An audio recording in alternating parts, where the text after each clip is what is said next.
In Littlestown, Adams County, something big is happening. People like Dr. Eric Bonsall at Hoffman Homes for Youth are helping dozens of children who've been sexually abused by other children. Pennsylvania state records don't break down sex abuse by age. However, Justice Department data shows that more than 1/3 of the sexual abuse of America's children is committed by other minors.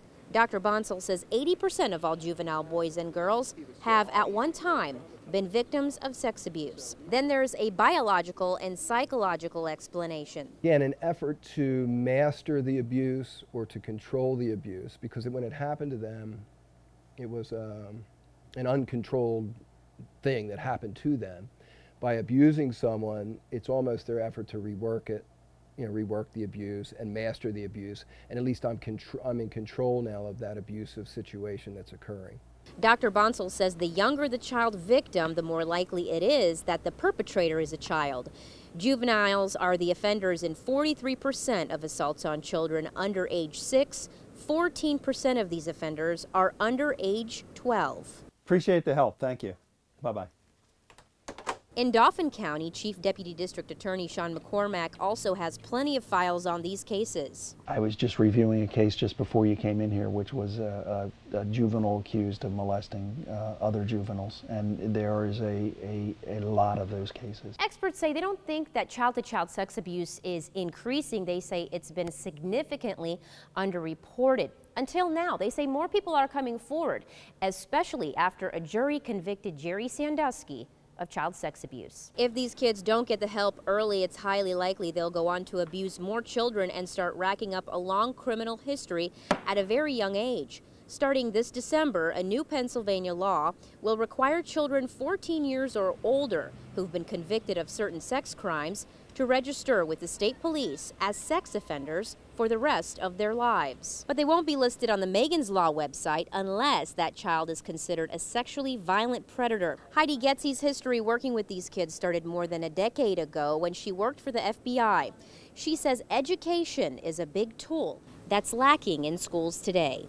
I think that when we begin to educate children at a very young age that no means no to touches that they don't want, that holds true, from infancy on, that we learn better, we retain better. Rochelle is a foster mother in Lancaster County. She's raised many kids, even adopted some. The story of 2 of them is so terrifying that she's not only sharing it with CBS 21 News, but she's also shared it on the show Dr. Phil. Michael was raped repeatedly. He was forced to perform sexual acts on his 2-year-old sister. He was, I know that he has disclosed to us that if he didn't comply, he got hit with a yardstick, but if he complied, he got candy. Michael was in shock. He was just an empty shell. Rochelle says her adopted son, we're calling him Michael, and his sister were sexually abused as children by their biological mother's boyfriend, who also took video of it and sold it online.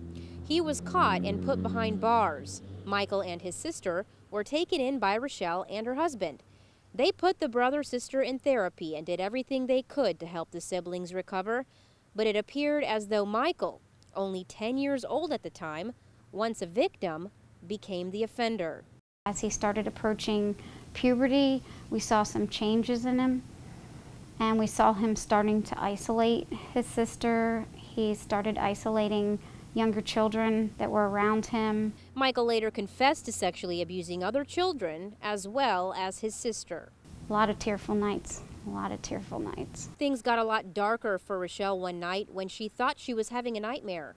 I remember that I burst out and I screamed, and it must have woke my husband up, who saw my son climbing off the bed. She quickly realized she wasn't dreaming. Her adopted son, Michael, had just sexually abused her. I'd had this nightmare of a sexual nature and just could not believe that could this have really been happening. Michael eventually admitted to the sex assault on his foster mom. That was about 4 years ago. At age 14, Michael now has a felony on his record. He isn't allowed home. Instead, he's recovering at a facility in Reading. His sister's recovery appears to be going well. Watch what your children are doing. Look for signs of changes. If your gut tells you something doesn't feel right, something isn't right. Waking up at 7:30 to hear that was disgusting. It's a feeling shared by many here outside of Beaver Stadium Sunday. So is sadness and anger that the symbol of pride and Penn State football was ripped from its place and from their hearts. This is unnecessary. This doesn't help anyone. This doesn't heal anything. The defamation of a dead man does not bring closure to anyone's, to their minds. I think they succumbed to a lot of public pressure and a lot of media pressure, and made their decision. And I feel bad that it's taken down. And that 61 years of what Joe did it also seems to be forgotten. I think they forget that what Joe Pa has done for this state college and how many years and blood, sweat, and tears he's put into it. But some believe the ones who are sad should instead be shocked at what's taken place at Penn State. God, I don't know really how you could be on the side of this university. I sent my kid to hockey camp. I didn't even want to send the money here. But then, when you look at it, you have to realize who the people in charge and who the people are responsible. Penn State leaders say they took down the statue as a way to start the healing process at the university. While many disagree, some people say it was the right thing to do. They're sending a message like, I don't care how big you are, we can't tolerate this. And good for them. This is a bunch of crap. I'm glad they took that down. He doesn't deserve to have a statue up there. Penn Staters for Responsible Stewardship first started out as a small grassroots group back in November when the grand jury indictment against Jerry Sandusky came down. It now has 8,500 members, a mix of alumni, those who never attended Penn State, and many lawyers, including Robert Tribeck. In the aftermath of November events, we alumni who were horrified by the allegations that were in the grand jury presentment. The Penn State supporters don't support Sandusky. They don't support the Free Report either, saying there are too many holes. Tribeck says key players weren't interviewed, including Joe Paterno, and the two top officials who have yet to see their day in court, Gary Schultz and Tim Curley. We are identifying additional people that should have been interviewed, additional documents perhaps that should have been reviewed. That's why the group has launched their own investigation, and they're starting by asking Penn State trustees for information about how they came to the decision of hiring Free and his law firm. And this lawyer isn't alone. Tribeck says in the past 5 days, he's received calls from about 50 lawyers from around the world, all who want to get in on this. They're doing research and right now only considering taking legal action in hopes to overturn the NCAA sanctions against Penn State.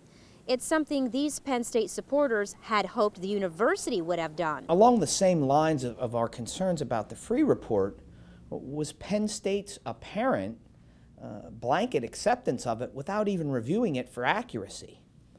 And then the NCAA's almost immediate blind acceptance of it without even reviewing it for accuracy.